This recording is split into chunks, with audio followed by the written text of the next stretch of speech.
Hey, I'm Alex Radcliffe from Board Game Co. and today I'm reviewing Steamwatchers from Mythic Games. And Steamwatchers is an area control game, in which a scenario-driven area control game, in which for the most part your goal is often to have the most geo at the end of the game. Now the game's scenarios will range. Some scenarios are a little more affected by other balances, trying to take other people out, different setups, different ways to approach it, different player count optimizations. I'm focusing more on the general idea of the game. General idea is area control, where you attempt to move your units around the board, to maneuver around, trying to ensure that you get as much geo by being around those steam vents. That geo is going to be important both for the end game points as well as for your in-game maintenance, how many units you can support, and then slowly building up farms, taking over other people's areas, wandering around until the game triggers its end, and hopefully you are the player with the most correct areas of the board being controlled, as again will be geo and farms. That's the general idea of the game. The way the game plays out for the most part, the sequencing of the things you go through, is you're first going to have a bit of a turn order manipulation area where you try to choose different turn orders as well as different benefits. Maybe you're the player who will be able to put out more geo on the board. You're going to grab some steam vent cards, picking some of them, and then putting more geothermic vents or geothermal vents, whatever it is, on the board in certain areas. So you'll have control over what becomes the destination for the next fight that occurs. Alternatively, you might take some deck of cards over there in which you make a decision around how things play out. Small changes to the rules that round, small perks or benefits of which you'll get the best of them. Or alternatively, just turn order. So a few different things happening here as you go through it, different ways the turn order track and the benefits they provide. From there, you'll move into placing your orders on the board. You'll have a handful of order tokens that you'll be able to place down in every single region you control on the board. You'll be placing down your order tokens in different regions secretly, so players won't know what's coming next. You go ahead and put down a token, and they don't know what's happening. You're just putting down a token that might result in you moving. It might result in you defending, attacking. There's two different primary order tokens that all have different effects in terms of being able to fortify, putting new buildings on the map, supporting other units, supporting other potential battles. And then some of those order tokens can be switched in for extra order tokens, for special order tokens, some potentially at a cost on your individual player board. So you're primarily putting down two main types of order tokens. From those refer to a few possible action types. Again, moving, supporting, attacking, recruiting new units to the board, things like that. And then from there, there's also special actions, special tokens that can be substituted as well as you go through that. So that's the primary main way the action sequence will play out. You're planning your order phase. You're trying to secretly plan around what you think you want to do, what you think your opponents will do, and what will work best for you in any given situation. From there, you'll go ahead and flip the tokens and then resolving them one at a time, taking an action in one area at a time, either trying to go first to be aggressive, to do what you need, or potentially to kind of stall things out and ensure that your opponents have to make their moves so that you can sweep in at the end. So a lot of tactical planning around how you do things, what order you resolve them, where you plan on supporting, because supporting in this game and supporting different combats through adjacent units, through potential benefits or whatnot, is going to involve a lot of combat and a lot of the sequencing of the combat, where it's important to win, what you're willing to commit to that combat is a big part of the game. Speaking of which, let's talk about combat. Combat will primarily be your unit strength. It will also be affected by your special unique powers. Every single faction, there's a whole bunch of factions in the game. Every single faction is going to come with at least two special things in terms of the forces they have, the way their buildings operate, the way the special forces operate, things that will affect the way they are different or their unique advantage in the game. So you combine those unique advantages however they play out, you combine the actual units you have on the board and their strength there, and then you combine a bit of a dial here where you choose how many of your resources you'll be contributing to that battle. What is your extra contribution going to be? Are you going to contribute a full 6, ensuring that you win the battle but leaving you completely starved for every other battle that comes? Maybe you contribute 2 or 3. Those decisions will vary drastically depending on both the battles you're in, as well as looking around the board and seeing the battles the other player is in. The more battles there are on the board, the more of a mind game it is as far as how much you're contributing to any individual one. Versus if you're both involved in only one battle, it's more than likely that you're going to be putting your full force behind this singular battle. So it has that kind of battle mechanism going on, in addition to the support of adjacent units. You'll have adjacent units being able to support those battles, and then once you take over a place, there's a concept of morale queues, where a place becomes more firm and taken over until next turn, ensuring that there's no rapid transfer back and forth that turn, or at least if there is, that it's harder to do so. You're going to rinse and repeat, running around until the game's over, and then basically seeing who has the most geothermal vents. And speaking of those geothermal score, speaking of the geo, the way it works is at the end of every single round, you're going to remove a steam column everywhere that has steam, and if you have units there at the right time, you can also add a farm to that location. So you have that option trying to capitalize on the reduction of the steam, harvesting it, or constraining it, containing it, whatever the thematic aspect of it is. And you're trying to ensure that between your farms and between the vents themselves, vents that will be popping up around the board, you're trying to ensure that you have enough geo in order to maintain the units you have on the board. So it's a combination of trying to survive until next turn while setting yourself up so that you win the game. Some small other aspects to be mindful of. We have the various ice flows that you can get an ally with the mariners over there in different areas. You can ally with them and trying to move around the board. Some small other aspects. The way mountains restrict movement, that you have to you can't just jump across them as easily as other areas. So there's a bunch of other small rules and things around that, but that is the overall way that you play Steamwatchers. Which brings us to the review part of things, starting with game preferences and biases. And starting off the bat, I love area control as a genre. Steamwatchers in particular is a game that I was very much looking forward to because it's area control, because it's from Mythic Games, a company whose games I've often enjoyed. And speaking of Mythic Games, it's worth noting I do have an ongoing reviewer relationship with them, not paid or anything, but I do a lot of review stuff with Mythic Games. And then past that, miniatures, area control, all the stuff, from a game genre standpoint, Steamwatchers was a game I was excited to get my hands on. As far as art and components, the art overall is solid. It's not necessarily amazing in terms of what I'm looking for particularly, but it does a great job in terms of the general theme, the coloring, all that. It brings out that post-apocalyptic wasteland feel, whatever it is. Components are excellent. The miniatures are small. Miniatures are very small, but they're at that tiny mythic scale that they've done with Joan of Arc and other games, but they hold their detail incredibly well. I have frequently said and believe that Mythic Games has potentially the best miniatures in board games right now. These are on the lower scale as far as Mythic to Mythic, but that's because of the size. While they hold an incredible amount of detail for their size, I still like bigger, chunkier miniatures over these tiny ones over there. Past that, the steam vents and whatnot, general components all do a solid job, so art and components are all fine there. As far as theme and narrative, this theme is semi-post-apocalyptic, which is interesting because post-apocalyptic in general is not my preferred theme, not my go-to. When you kind of hide it in a Arctic landscape, I'm a little bit more enamored with it. Still not my preferred theme, but does the job, and it certainly stands out as being unique, this winter wasteland environment. As far as narrative, the narrative really comes through minimally through some of the cards over there, as well as some of the Archon cards, as well as the specific scenarios that you're playing with.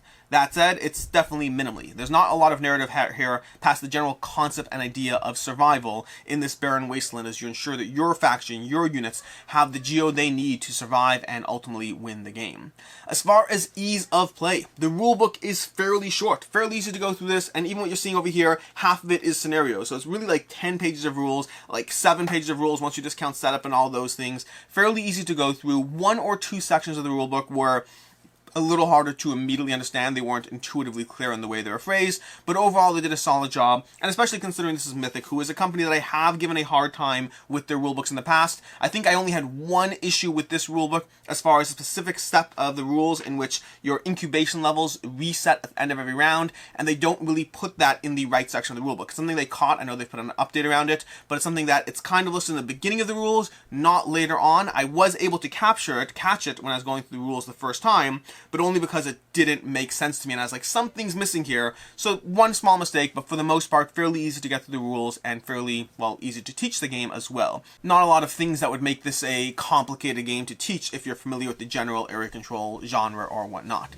As far as table space, it does a fairly good job. It's not like large or too large for the genre. For area control, it's a reasonable table space. And as far as playtime, this is where it's actually interesting. It depends on the scenario you pick. I've had games come in at roughly an hour. I don't think I've gone under an hour, but I've had games come in roughly at the hour mark, and I've had games come in at roughly the 3-hour mark, although maybe 3 hours, maybe it's like 2.5, I don't remember exactly, but it is variable depending on the player count, depending on the scenario you play, so you can try to fit it in. Like, there are shorter scenarios you can play if you want to try to get a game in under 90 minutes, and if you're down for playing Steamwatchers of the whole evening, there are scenarios you can play there as well.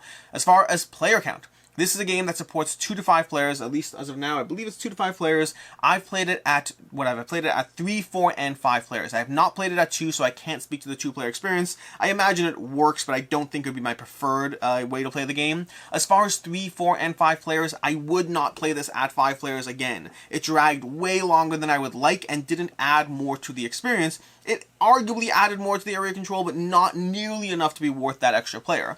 As far as 3 and 4, I'm a little split. 3 players was definitely optimal in terms of the play time to engagement ratio, being engaged the whole time, less downtime going on, but it is a little bit victim to the idea that 2 players can go head to head, leaving the 3rd player to thrive. So 3 players is my preferred playtime experience and being general involved, but does have that slight flaw, whereas 4 players did not have that, but at the cost of the additional player. So 3 and 4 is the sweet spot for myself, at least, well, speaking for myself. As far as what I liked in the game, starting off the bat with the thing I generally go to, which is powers and abilities. The unique factions all give you a different way to approach the game, and they are all game-breaking in their own different way. The different abilities they'll provide, the different playstyles they'll support. There are a lot of factions in the box, and they all give you unique ways to approach the game. And that powers and abilities minimally carries over into the actual game as well, through the Archon deck and ways that you'll have special abilities there. For the most part, that's where it'll actually end, though. Once you get into the game itself, it's more scripted in terms of the general way things play out. There's no developed asymmetry as you might find in a game such as, I don't know, Kemet, Blood Rage, or games like that. So powers and abilities in the factions you take over there. The gameplay is incredibly tight, arguably too tight and punishing. We'll get to that as well. But every decision you make matters immensely. The support aspect of the game is a mechanic I've seen before in multiple games and is a mechanic that I generally enjoy. That decision process of trying to plan around not just what you want to do, but thinking through what your opponents are going to do. They're likely going to try to cross into me over here, so even though I want to expand to the left, I need to be careful. I need to support myself over there. There's a lot of decisions around thinking through what the best moves are for yourself, what your opponents are doing, and trying to plan around that. One thing I do like in the way the support system works in Steamwatchers is it's a little bit more flexible than in some other games. So you still have to think through what you want to do, you still have to plan it around, but all the tokens revert into multiple different end goals. So you have a token, you put it down, but there's a few ways you can cash it in. So you kind of have to plan, kind of have to lock it in, but it gives you flexibility at the same time. I like that kind of hybrid approach to the planning tokens in the game. There's a ton of decisions to be made, left, right, and center, from the way, starting with the planning tokens, and the way you put those out, even before that, starting literally with just game setup and literally the way you put down your troops, then to the turn order, which thing will help you the most. The Archon's very helpful, but putting those steam vents down in the game, that will really let you drive where things go. You might be able to put a steam vent down behind your lands, making it an easy place to get more geo. There's a lot of decisions to be made from turn order, from planning, and then execution of your tokens. Every time you pick up and resolve a token, what you do, how you do it, the sequence of which order you resolve those tokens in, the way you attack at one another, who you choose to attack, how much geo, how much resources you choose to throw behind your attacks. There are a lot of decisions to be made in the game, left, right, and center, giving you lots of strategic options in terms of tackling the game. As far as things I can see, as far as general potential concerns, nitpicks, things to be aware of, this is a game that the bidding mechanism is something that might not be for you. The bidding mechanism involves you basically having your defined strength on the map and then trying to outbluff your opponent with how much you're going to spend on your little dial over here, which can result in fun moments where you outthink and outmaneuver your opponent, but very often it does come down to a little bit of math and then the question on the table of, do you care enough about this combat to try to outbluff me? Maybe if I actually do bid 5, I might actually win. But I probably won't, so I shouldn't bid 5, so I'll just bid 1 instead, or 0, because why should I bother? I'm going to lose this one. But then, of course, that's when you might play that 1 in order to ensure that you win. It's a weird back and forth. There's a mechanic I've seen before. It's a mechanic that has always been both fun when it works, but also a little bit frustrating as you end up in this little mind game of just how much of my resources do I want to give up when it might do nothing for me. But if I don't, then you might end up winning with even less. It's a weird back and forth that can be frustrating for players.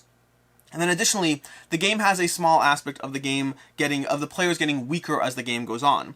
As your incubation levels continue to rise, as you start locking off various token spots on the board, it has an aspect of, not to a huge extent, which is why this is nitpicks and not things I don't like, but to a certain extent, your player board can get more restrictive as the game goes on, as you start utilizing, what's it called? I can't remember the term for this, the restricted fuel. There's another term for it. But as you start using it, you'll be locking off your player board and locking off certain access, whether it's the number of units you can support, whether it's the special actions you have, whether it's how much you can store over here. So there's a little bit more restriction as the game progresses in Steamwatchers. As far as more meaningful critiques, things that really did take away from the experience, this game very much does have a rich gets richer experience to it, and a poor gets poor experience to that same degree. that this is a game where you can't afford to make mistakes. You can't afford to make mistakes as you play through the game. There's no catch mechanic in the slightest. If you make missteps, if you bid incorrectly, if you get attacked from two people on the same side and you find yourself facing off against other forces, it's very punishing to come back from that. There's no catch mechanic. It's hard to thrive. The number of things you're generating, supporting, the more tokens, the more support tokens you could put down on the board are based on these spots on the board you can control. So the more restricted you get, the less you can do. The rich get richer, the poor get poorer, which means if you have the slightest misstep, you may be locked in for a 2-hour not fun experience of the game. And secondly, there isn't a clear direction when you start the game. Contrasted with other games where very often you're getting points as you go through it, or the area controls a little more defined, Steamwatchers is a little bit of a weird hybrid where most scenarios the goal is to end up with the most geo. So the goal is kind of just survive until you start approaching endgame. So you need to get geo this round, that's true, you do need to get that, but it doesn't. It has a little bit more of a vague start. I found that in general, you have to walk people through, hey, and this is my own first experience, and experience I had to walk others through as well, which is you start telling people, okay, I know this doesn't seem like there's a clear direction here. Right now, just focus on getting geo and surviving. And as the game end comes to a close, we'll start focusing on not just on you surviving, but on who else has geo and can you outpace them or whatnot. So it's a little bit more vague when you jump in and start off the game. As far as final thoughts and rating on Steamwatchers both has a lot of things that I like, as well as it doesn't really have things I don't like that much. The rich get richer, poor get poorer is a potential big thing. For the most part, I wouldn't say it's impacted many of our games. One game was fairly punishing for one player as they got completely squashed down, but it also hasn't happened to me yet, so I'm aware it's a problem, but it hasn't yet biased me against the experience. I would say for me, the problem with Steamwatchers is that it, on the one hand, it gives you a lot of strategic choice. On the one hand, it gives you these asymmetric factions and new ways and incentives to dive into the game and explore the game. There's a variety of expansions as well that you can dive in that will mix up the experience even further. For me, though, the base game of Steamwatchers is missing a lot of the in-game powers and abilities, the in-game craziness that goes on when I like area control. As a genre, I don't love area control in and of itself. I love area control when it's surrounded by other things. When you have games like Blood Rage, like Kemet, like Ankh, like Chaos in the Old World, like any of these games, Cyclades, Inish, where they have a ton of other cool things going on in terms of the powers and abilities, the ways to break the game, the drafting mechanics, all these other aspects around it. Steamwatchers is to the point. It does a great job of giving you strategic choice, and I think this is a game that if you like that punishing strategy of just how can I win and what can I do, it's a solid area control base around it. Everything, my games of Steamwatchers have all been enjoyable. They're just missing that thing that I personally look for and like the most. It's a weird ranking aspect because it doesn't fall into what I don't like, and it doesn't fall into what I do like. It's more of an absence of what I particularly look for and seek out when I'm playing area control. So I like it, I can recommend it, but it's lacking something magical about it that pulls me in some of these other experiences. Overall, this is a 3 out of 5 for me. I like the game, I'm happy to dive into it, but it's not capturing my attention, at least not the base game alone. Until next time, as far as game recommendations, if you like the order planning, then I highly recommend games like Game of Thrones or Battle for Orkgon. They also have that order planning aspect of the game. And if you like the kind of shifting degree of where you're trying to fight, what's trying to go on, then games like Shogun and Rising Sun are both fantastic experiences that I'd recommend as well. Until next time, I'm Alex Radcliffe from Board Game Co. I hope you enjoyed this video, and as always, have a good one.